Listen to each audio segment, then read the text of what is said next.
Audio Jungle.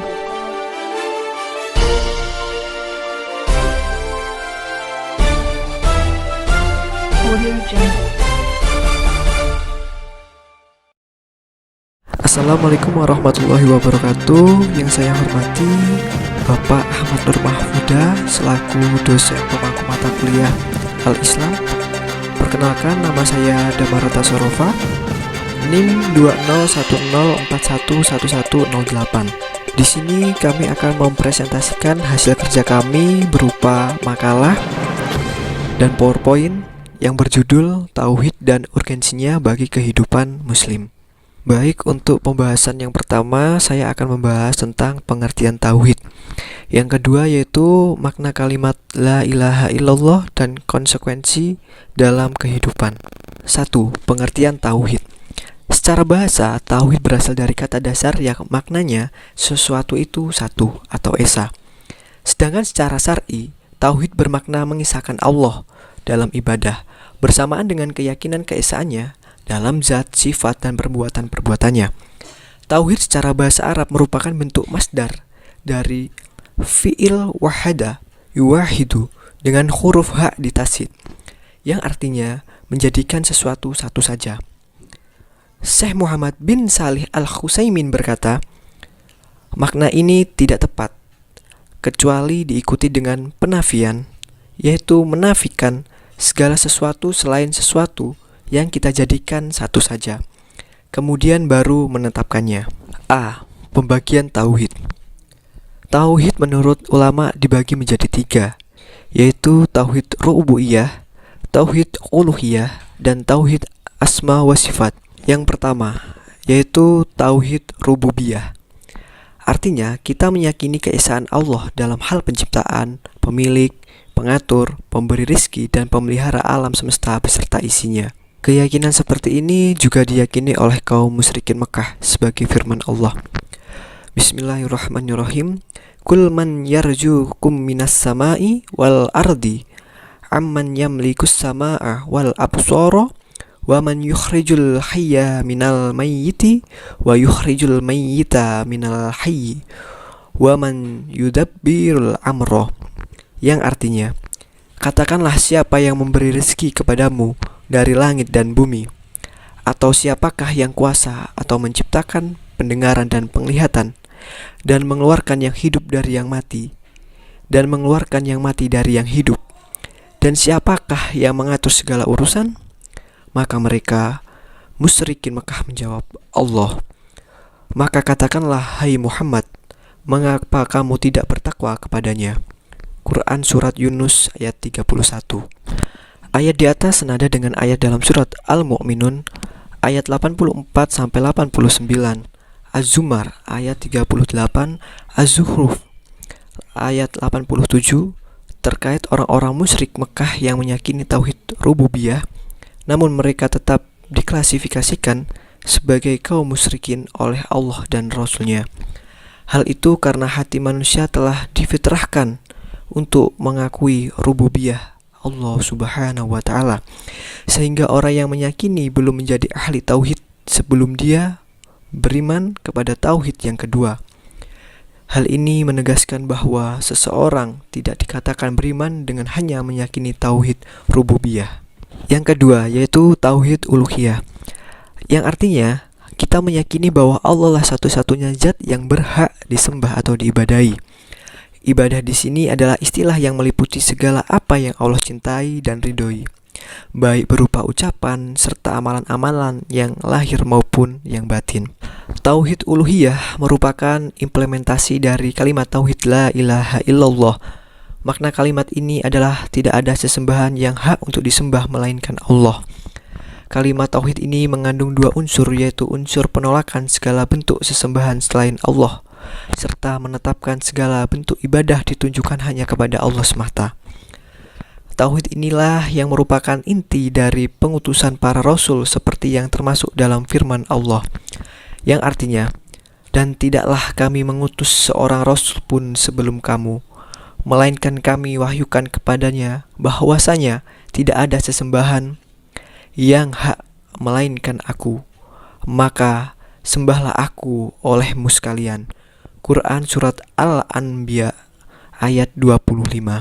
Dalam hal memahami makna la ilaha illallah, ada sebagian orang memaknainya dengan tidak ada hakim tertinggi melainkan Allah Subhanahu wa ta'ala. Ini adalah makna yang sempit dan kurang tepat, sebab dakwah Rasulullah SAW ketika pertama kali diutus bukan masalah hakimiyah, namun masalah tauhid, ibadah, dan menjauhi kesyirikan sebagai firman Allah yang artinya, sungguh kami telah mengutus seorang Rasul pada setiap umat agar mereka memerintahkan umatnya menyembah Allah dan menjauhi taghut. Quran Surat An-Nahl ayat 36. Tauhid uluhiyah adalah misi dakwah semua Rasul.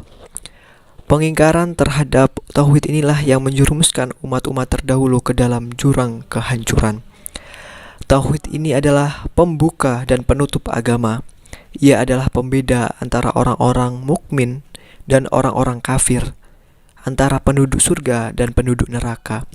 Tauhid rububiyah termasuk konsekuensi dari tauhid uluhiyah.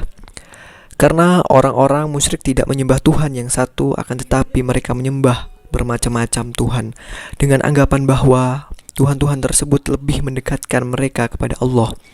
Padahal mereka mengakui bahwa Tuhan-Tuhan itu tidak mendatangkan mudarat dan manfaat. Karena itu Allah tidak menganggap mereka sebagai orang-orang mukmin.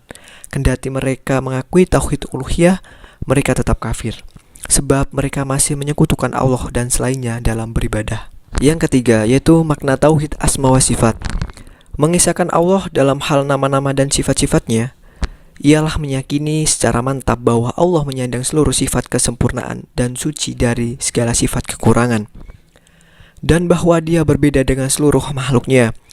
Caranya adalah dengan menetapkan atau mengakui nama-nama dan sifat-sifat Allah yang Dia sandangkan untuk dirinya atau disandangkan oleh Rasulullah, dengan tidak melakukan tahrif atau pengubahan lafaz atau maknanya, tidak ta'til atau pengabaian, yakni menyangkal seluruh atau sebagian nama dari sifat itu, tidak tahyif, mengadaptasian dengan menentukan esensi dan kondisinya, dan tidak tasyibih atau penyerupaan dengan sifat-sifat makhluk. Dari definisi di atas, jelaslah bahwa tauhid asma wa sifat berdiri di atas 3 asas. Barang siapa menyimpang darinya, maka ia tidak termasuk orang yang mengisahkan Allah dalam hal nama sifatnya. Ketiga asas itu adalah A. Meyakini bahwa Allah Subhanahu wa ta'ala suci dari kemiripan dengan makhluk dan dari segala kekurangan. B. Mengimani seluruh nama dan sifat Allah Subhanahu wa ta'ala yang disebutkan dalam Al-Quran dan As-Sunnah, tanpa mengurangi atau menambah-nambahi dan tanpa mengubah atau mengabaikannya. Yang C. Menutup keinginan untuk mengetahui kaifiyah atau kondisi sifat-sifat tertentu. Dari penjelasan di atas, kita dapat mengetahui bahwa tauhid asma wa sifat ini dapat rusak dengan beberapa hal berikut. Yang pertama yaitu tasbih, yakni menyerupakan sifat-sifat Allah dengan sifat-sifat makhluk, seperti yang dilakukan oleh orang-orang Nasrani yang menyerupakan Al-Masih bin Maryam dengan Allah Subhanahu wa ta'ala. Orang Yahudi menyerupakan Uzair dengan Allah. Orang-orang musyrik menyerupakan patung-patung mereka dengan Allah, dan beberapa kelompok yang menyerupakan wajah Allah dengan wajah makhluk, tangan Allah dengan tangan makhluk, pendengaran Allah dengan pendengaran makhluk, dan lain sebagainya. Yang kedua yaitu tahrif, yaitu mengubah atau mengganti. Artinya mengubah lafaz-lafaz nama Allah Subhanahu wa ta'ala dengan menambah atau mengurangi atau mengubah artinya, yang oleh para ahli bid'ah diklaim sebagai takwil, yaitu memahami satu lafaz dengan makna yang rusak dan tidak sejalan dengan makna yang digunakan dalam bahasa Arab. Seperti pengubahan kata dalam firman Allah Subhanahu wa ta'ala, wa kalamallahu Musa ta'lima, menjadi wa kalamallaha. Dengan demikian mereka bermaksud menafikan sifat kalam atau berbicara dari Allah Subhanahu wa taala. Yang ketiga yaitu ta'til atau pengabaian, membuat tidak berfungsi, yakni menampik sifat Allah Subhanahu wa taala dan menyangkal keberadaannya pada zat Allah Subhanahu wa taala, semisal menampik kesempurnaannya dengan cara membantah nama-nama dan sifat-sifatnya, tidak melakukan ibadah kepadanya, atau menampik sesuatu sebagai ciptaan Allah Subhanahu wa taala. Seperti orang yang menyatakan bahwa makhluk-makhluk ini qadim atau tidak bermulaan dan menyangkal bahwa Allah telah menciptakan dan pembuatannya. 4. Yaitu ta'if atau menentukan kondisi dan menetapkan esensinya. Metode dalam memahami nama dan sifat Allah Subhanahu wa taala yang disebutkan dalam Al-Qur'an dan As-Sunnah berupa melakukan tasbih, tahrif, ta'til, dan ta'if. Ini merupakan mahjab salaf. As-Saikani mengatakan, sesungguhnya mahjab salaf, yakni kalangan sahabat, tabi'in, dan tabi'ut tabi'in, adalah memberlakukan dalil-dalil dengan sifat-sifat Allah Subhanahu wa ta'ala sesuai dengan zahirnya tanpa melakukan tahrif, takwil yang dipaksakan. Dan tidak pula ta'til yang mengakibatkan terjadinya banyak takwil. Dan jika mereka ditanya tentang sifat-sifat Allah Subhanahu wa taala, mereka membacakan dalil lalu menahan diri dari mengatakan pendapat itu, dan ini seraya mengatakan bahwa mereka tidak mengetahui lebih dari itu.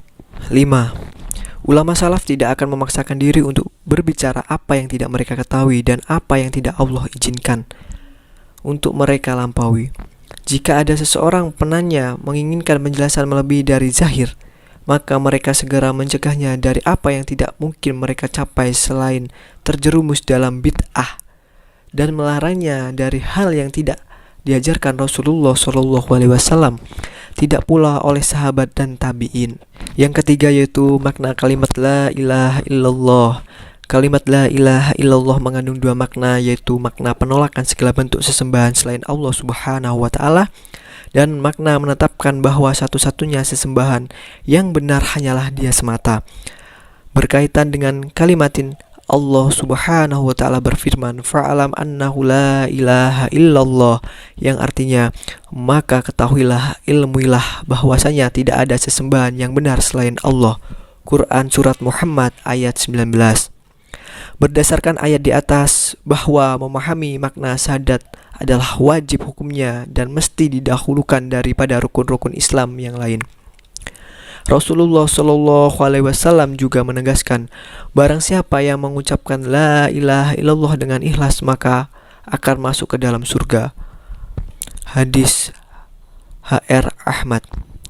Yang dimaksud dengan ikhlas di sini adalah memahami, mengamalkan, dan mendakwahkan kalimat tersebut sebagaimana mestinya.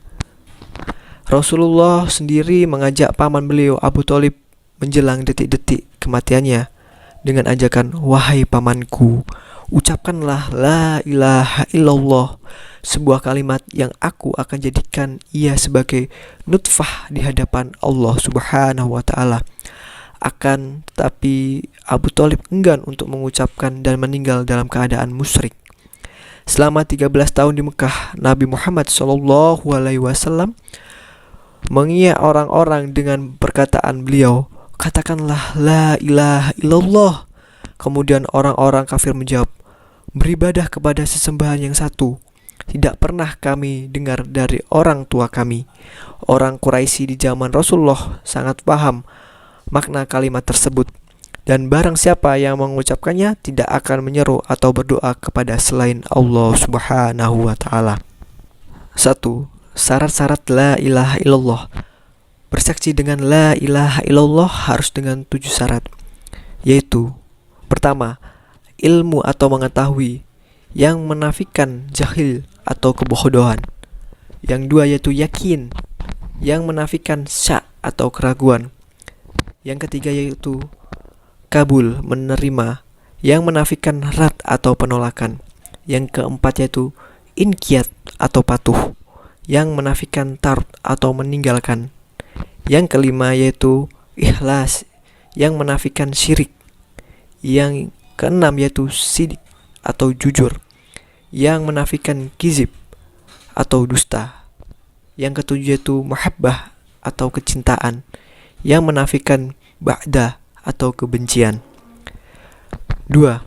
Konsekuensi la ilaha illallah, yaitu meninggalkan ibadah kepada selain Allah dari segala macam yang dipertuhankan, sebagai keharusan dari peniadaan la ilaha illallah, dan beribadah kepada Allah semata tanpa unsur kesyirikan sedikitpun, sebagai keharusan dari penetapan la ilaha illallah. Banyak orang yang mengingkarkan tetapi melanggar konsekuensinya, sehingga mereka menetapkan ketuhanan yang sudah dinafikan, baik berupa makhluk, kuburan, pepohonan, bebatuan, serta para taghut lainnya. Dengan kata lain, orang tersebut mengamalkan apa yang diperintahkan oleh Allah dan menjauhi segala yang dilarangkannya. Untuk materi yang selanjutnya akan dibacakan oleh rekan saya. Dipersilahkan. Wassalamualaikum warahmatullahi wabarakatuh. Assalamualaikum warahmatullahi wabarakatuh. Saya Diajeng Ayu Agustin dengan NIM 20104111105 ingin menjelaskan materi C, yaitu tauhid sebagai landasan kehidupan bagi semua umat manusia. Tauhid itu sendiri dalam pandangan Islam merupakan akar yang melandasi semua aktivitas manusia. Kekokohan dan tegaknya tauhid mencerminkan luasnya pandangan, timbulnya semangat beramal dari lahirnya sikap optimis, sehingga tauhid dapat digambarkan sebagai sumber segala perbuatan atau amal saleh manusia. Sebetulnya, formulasi tauhid terletak pada realitas sosial. Adapun bentuknya, tauhid menjadi titik sentral dalam melandasi dan mendasari aktivitas. Tauhid harus diterjemahkan di dalam realitas historis atau empiris. Tauhid harusnya dapat menjawab semua problematika kehidupan modernitas dan merupakan senjata pamungkas yang mampu memberikan alternatif yang lebih anggun dan segar. Tujuan tauhid adalah memanusiakan manusia. Itu sebabnya dehumanisasi merupakan tantangan tauhid yang harus dikembalikan kepada tujuan tauhid, yaitu memberikan perubahan terhadap masyarakat. Perubahan itu didasarkan pada cita-cita profetik yang dideverifikasikan dari misi historis sebagaimana tentara dalam firman Allah. A'udzu billahi minasyaitonir rajim. Bismillahirrahmanirrahim. Kuntum khaira ummatin ukhrijat linnasi ta'muruna bil ma'rufi wa tanhana wa innal munkar wa tu'minuna billah, yang artinya engkau adalah umat terbaik yang diturunkan di tengah manusia untuk menegakkan kebaikan, mencegah kemungkaran, dan beriman kepada Allah Subhanahu wa Ta'ala. Quran Surat Al-Imran 110. Kunto Wijoyo memberikan 3 muatan dalam ayat di atas sebagai karakteristik ilmu sosial profetik, yakni kandungan nilai humanisasi, liberasi, dan transendensi. Tujuannya supaya diarahkan untuk merekayasa masyarakat menuju cita-cita sosial etiknya di masa depan. Sekian presentasi dari saya. Wassalamualaikum warahmatullahi wabarakatuh. Assalamualaikum warahmatullahi wabarakatuh. Nama saya Dea Wahdusanita, NIM 20104111101 akan menjelaskan materi terakhir, yaitu jaminan Allah bagi orang yang bertauhid mutlak. Ada beberapa jaminan untuk orang yang ahli tauhid. Yang pertama adalah ahli tauhid mendapatkan keamanan dan petunjuk. Seseorang yang bertauhid dengan benar akan mendapatkan rasa aman dan petunjuk. Orang-orang yang beriman dan tidak mencampur adukan keimanan mereka dengan kezaliman mereka akan mendapatkan rasa aman di dunia maupun di akhirat, serta mendapatkan keamanan di dunia berupa ketenangan hati dan keamanan di akhirat dari hal-hal yang ditakdir yang akan terjadi di hari akhir. Yang kedua adalah ahli tauhid dijamin masuk surga. Ini merupakan janji dari Allah Subhanahu wa taala untuk ahli tauhid bahwa mereka akan dimasukkan ke dalam surga. Ahli tauhid adalah mereka yang bersyahadat atau bersaksi. Yang ketiga adalah ahli tauhid diharamkan dari neraka. Pengharaman dari neraka ada dua, yaitu yang pertama, diharamkan masuk neraka secara mutlak, dalam arti dia tidak akan pernah masuk neraka sama sekali. Boleh jadi dia mempunyai dosa lalu Allah Subhanahu wa taala mengampuninya, atau dia golongan orang-orang yang masuk surga tanpa hisab dan azab. Kedua, diharamkan kekal masuk neraka dalam arti dikeluarkan dari neraka setelah sempat dimasukkan ke dalamnya selama beberapa waktu. Yang keempat adalah ahli tauhid diampuni dosa-dosanya. Hidup kita tidak luput dari gelimbang dosa dan maksiat. Karena itu, pengampunan dosa-dosa adalah sesuatu yang sangat kita harapkan. Dengan melaksanakan tauhid secara benar menjadi sebab besar dapat menghapus dosa-dosa kita. Jaminan bagi masyarakat yang bertauhid adalah yang pertama, dapat menghapus dosa-dosa.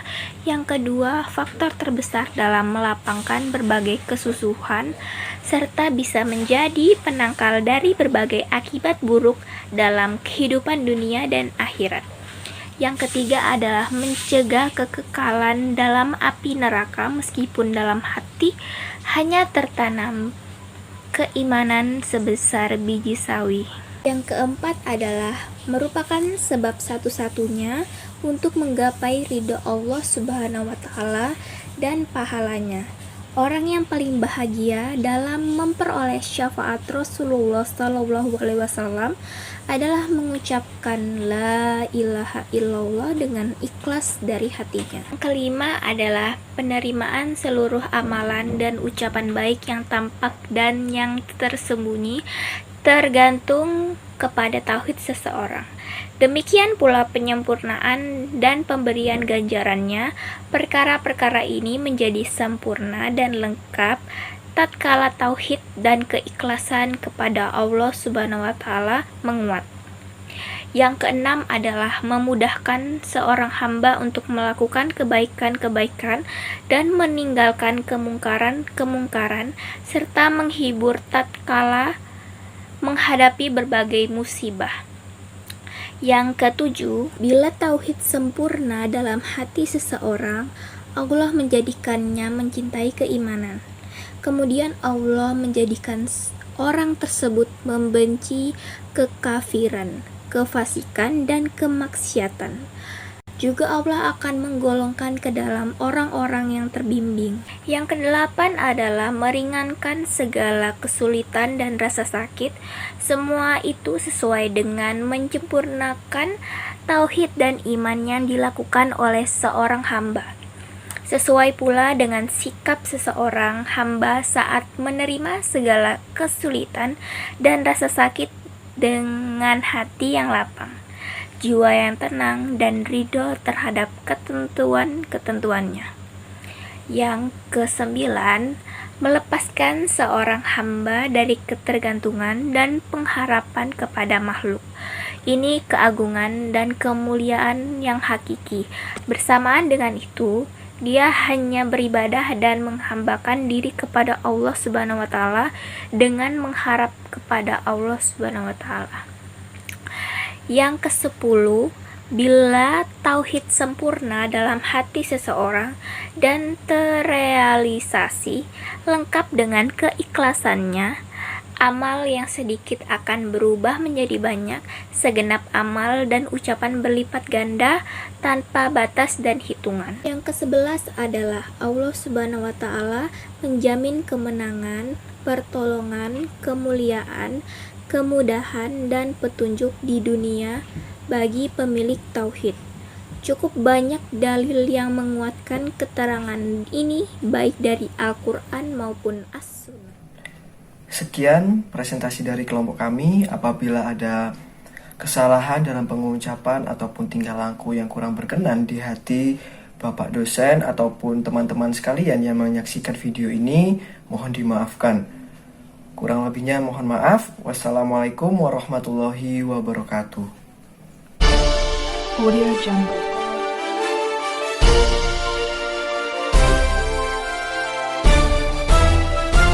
Audio Jungle.